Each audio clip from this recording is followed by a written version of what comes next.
अस्सलाम वालेकुम, मैं हूँ शादिया ख़ायर वाली और आज हमारे साथ एक बहुत प्यारी और बासलाहियत गेस्ट मौजूद हैं। इकरा एआई वाली ये फाउंडेशन लेवल की स्टूडेंट हैं और सिर्फ 14 साल की हैं और इन्होंने अभी रिसेंटली 1 मंथ पहले ही हमारे रेहान स्कूल करमी कैंपस को फिजिकली ज्वाइन किया है।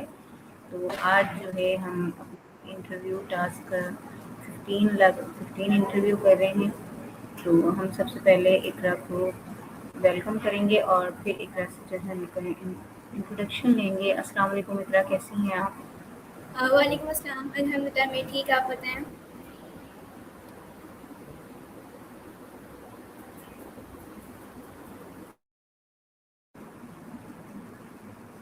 इकरा, आपको मेरी आवाज़ सुनाई दे रही है?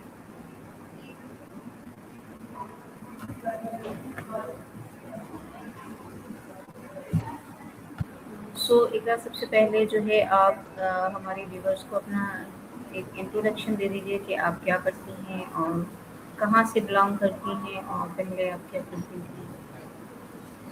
ओके, अस्सलाम वालेकुम एवरीवन, मेरा नाम इकरा वली है, मैं रेहान स्कूल कुरानी कैंपस की स्टूडेंट हूँ और मैं 9th क्लास की भी स्टूडेंट हूँ और मेरी एज 14 ईयर्स है।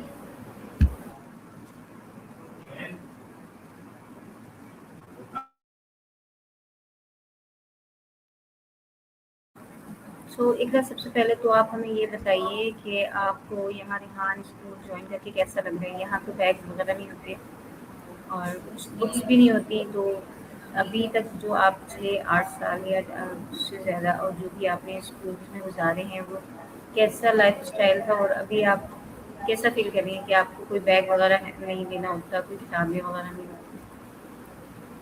जी बिल्कुल, मुझे यहाँ का स्कूल का एनवायरनमेंट बहुत अच्छा लगता है और मुझे ना शुरू से एक ऐसा ड्रीम था कि कोई ऐसा स्कूल है जहाँ बुक्स ना पढ़ाई जा रही हों। पर मुझे अभी स्कूल के बाद पता चल गया कि ये स्कूल है जहाँ सिर्फ लैपटॉप और मोबाइल से काम किया जाता है और मैं सुबह की शिफ्ट में स्कूल भी जाती हूँ और दोपहर की शिफ्ट में यहाँ आती हूँ। Very well.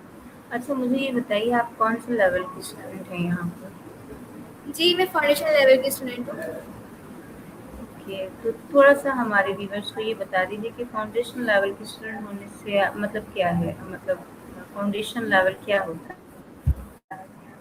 जी, मेरे ख़्याल से फाउंडेशन लेवल एक ऐसी चीज़ है जहाँ जो स्टूडेंट्स आते हैं पहले उनको फाउंडेशन लेवल करवाया जाता है ताकि उसे बेसिक चीज़ें के बारे में चल जाए कि लैपटॉप किस तरह से इस्तेमाल करते हैं, मोबाइल किस तरह से यूज़ करते हैं और कुछ ऐसे सोशल मीडिया ऐप्स जो उन्हें पहले से नहीं यूज़ होती हों और वो उनके बारे में भी इस्तेमाल करवाया जाता है उन्हें। तो मेरे ख़्याल से तो यही है कि फाउंडेशन लेवल बहुत ज़्यादा ज़रूरी है ताकि इसमें आपको बेसिक चीज़ें सिखाई जाती हैं। ओके, बहुत अच्छे। तो आप ये बताइए कि आप स्कूल भी जाती हैं और यहाँ भी आती हैं, तो किस तरह अपनी पढ़ाई को कैसे मैनेज करती हैं? जी, ये थोड़ा डिफ़िकल्ट है मेरे लिए बट मैं टाइम टाइम मैनेज करती हूँ क्योंकि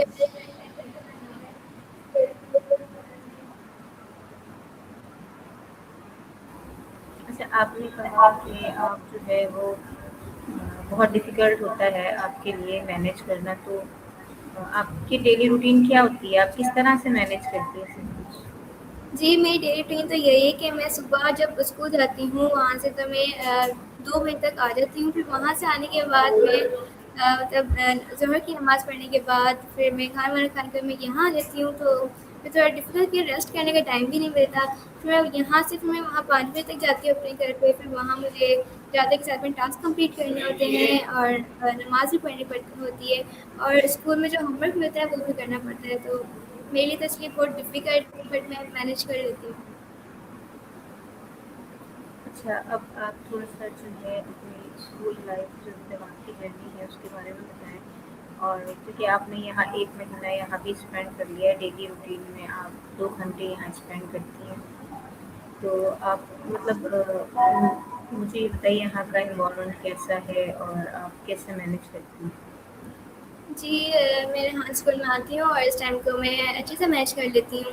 जैसे 2 बजे मैंने आपको बताया 2 बजे मैं यहाँ आती हूँ और यहाँ से मैं 5 बजे तक चली जाती हूँ। तो यहाँ जितने मेरे पास टाइम होता है वहाँ जितने टाइम होते हैं मैं उसमें अपने टास्क कंप्लीट कर लेती हूँ और ज़्यादातर तो मैं इंटरव्यू कर लेती हूँ यहाँ पे और बाकी जो टास्क होते हैं वो मैं घर में कंप्लीट कर लेती हूँ।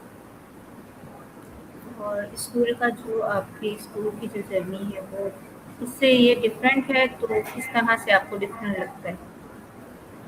जी, मुझे तो बहुत डिफरेंट लगता है हर स्कूल से, बिकॉज़ जो दूसरे स्कूल है वहाँ बुक से और किताबों से पढ़ाया जाता है, लेकिन यहाँ सिर्फ लैपटॉप और मोबाइल से पढ़ाया जाता है। तो ये दूसरे स्कूल से बहुत ज़्यादा डिफरेंट है। अच्छा, आप 9th क्लास में हैं और यहाँ से एआई भी कर रही हैं, स्किल्स सीख रही हैं, तो आप ये बताइए कि मतलब आप क्या करना चाहती हैं आगे? क्या गोल्स हैं आपके फ्यूचर में? जी, मेरा फ्यूचर गोल तो ये है कि मैं सीएसएस ऑफ़िसर बनूँ, एक कामयाब लड़की बनूँ और जो बाहर यतीम, गरीब हैं जिनका मुझे बहुत शौक है कि मैं उनकी मदद करूँ और जैसे वो लाइफ़ जीना चाहते हैं, मैं भी उन्हें उसी तरह लाइफ़ जीना सिखाऊँ। ज़बरदस्त, मतलब आपकी ये थिंकिंग बहुत अच्छी सोच आपकी बहुत पॉजिटिव है। तो आप अगर सपोज़ जैसे कोई मुश्किल हालात आ जाए तो आप खुद को कैसे पॉजिटिव कैसे रखती हैं? क्या करती हैं? कभी ऐसा हुआ है आपके साथ कोई इंसिडेंट?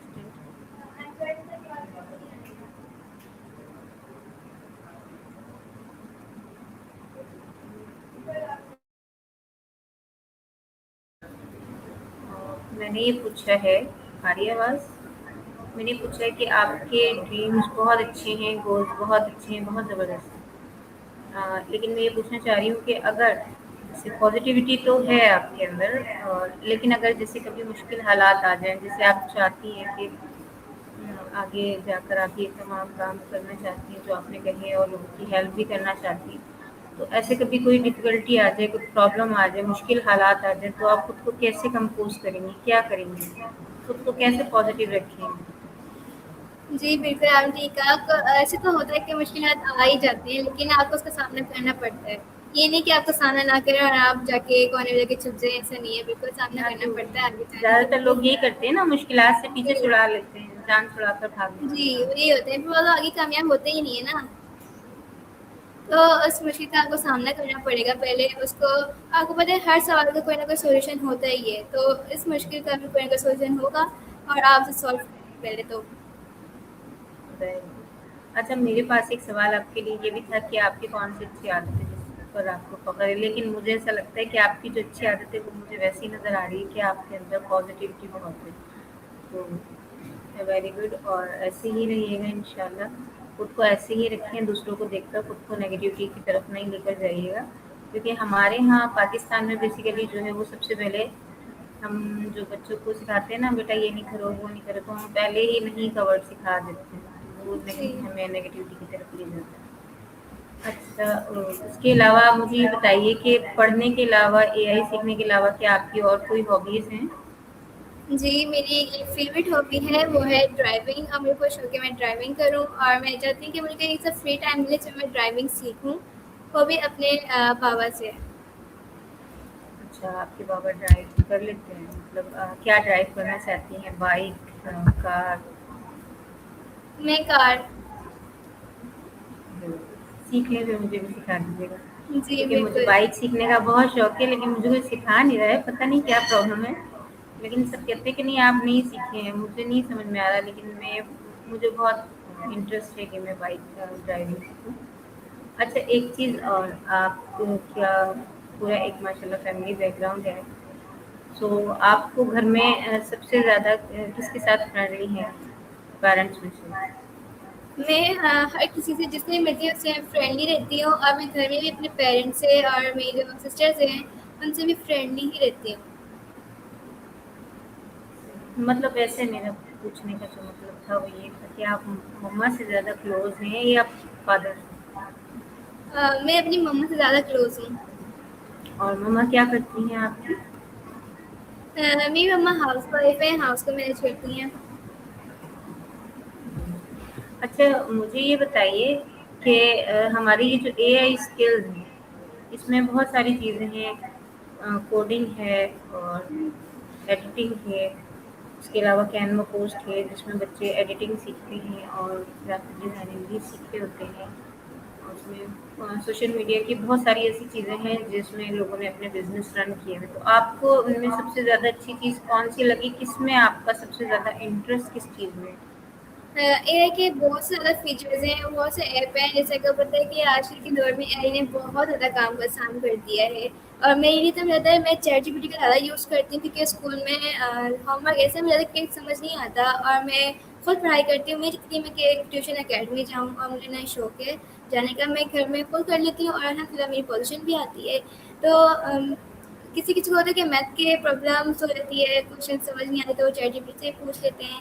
लेकिन मैं चैट जीपीटी से ऐसे क्वेश्चन पूछती हूँ स्कूल में, और जैसे फर्स्ट ऑफ ऑल प्रेजेंटेशन होती है क्लास में, तो मैं बहुत अच्छे से चैट जीपीटी पे जाती हूँ और वो मुझे बहुत ही अच्छे से प्रेजेंटेशन की तैयारी करवा देता है और मैं अच्छे से करती हूँ।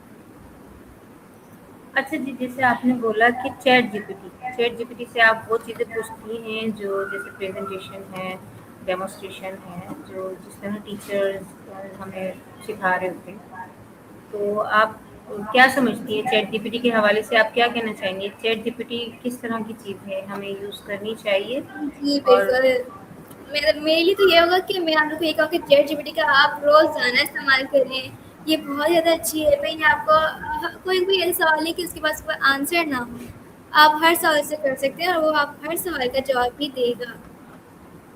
अच्छा, ऐसा भी है कि लोग कहते हैं कि कुछ पेरेंट्स कहते हैं कि हमारे बच्चे जो है वो चैट जीपीटी यूज़ करते हैं, तो उन्होंने अपना दिमाग जो है वो बिल्कुल चलाना छोड़ दिया है। तो क्या ऐसा है? आपको लगता है ऐसा?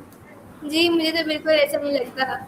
ये तो आप पे स्टूडेंट पे डिपेंड करता है ना कि वो किस तरह से उसे क्वेश्चन करें। वो जैसे करेगा उसको वही वैसे ही आंसर मिलेगा। चैट जीपीटी को आई थिंक कि सबसे ज़्यादा जो हम यूज़ कर सकते हैं, तो चैट जीपीटी से हम कन्वर्सेशन करके उसको यूज़ कर सकते हैं कि हम इंग्लिश नहीं बोल पा रहे होते। जी, बिल्कुल।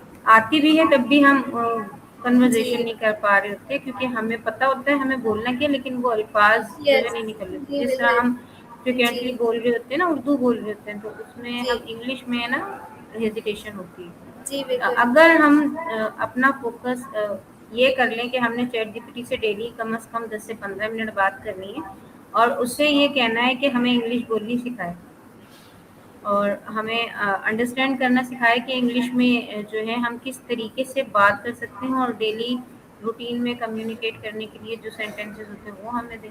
तो मेरे ख्याल से चैट जीपीटी हमारा सबसे अच्छा दोस्त हो सकता है, चैट जीपीटी हमारा सबसे अच्छा बिल्कुल। टीचर हो सकता है, चैट जीपीटी जो है वो हमारा बेस्ट फ्रेंड हो सकता है। वो इस तरीके से, क्योंकि हमें अगर किसी चीज़ का कोई प्रॉब्लम आ रहा है तो हम उससे सॉल्यूशन मांगते हैं कि हमें सॉल्यूशन दे दो।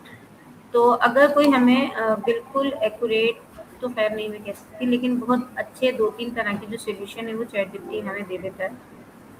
तो हम दूसरों से मशवरा लेने की बजाय अगर हम चैट जीपीटी को यूज़ करें, तो मेरा नहीं ख़्याल कि हमारे दिमाग को ज़ंग लगेगा। हम उसको एक पॉजिटिव वे में लाकर हम उसको यूज़ करें तो बहुत परफेक्ट चीज़ है। अच्छा, आपको क्या लगता है अभी आजकल के दौर में जो है लोग एआई यूज़ कर रहे हैं, तो मुझे ये बता दें कि जैसे आपको क्या लगता है एआई सीखनी चाहिए लोगों को? जी, बिल्कुल मेरा डिसीज़न तो ये है कि एआई भी सीखें और साथ आप स्टडी को भी साथ लेके ही चलें, क्योंकि आप एक को साथ लेके जा नहीं सकते। जैसे आप एआई को लें और स्टडी के पीछे छोड़ दें तो ऐसा बिल्कुल नहीं है। स्टडी को भी साथ लेके जाएँ, दोनों को एक साथ ही मैनेज करें आप, ज़्यादा बेहतर रहेगी। अच्छा सर, रेहान का एक विज़न है कि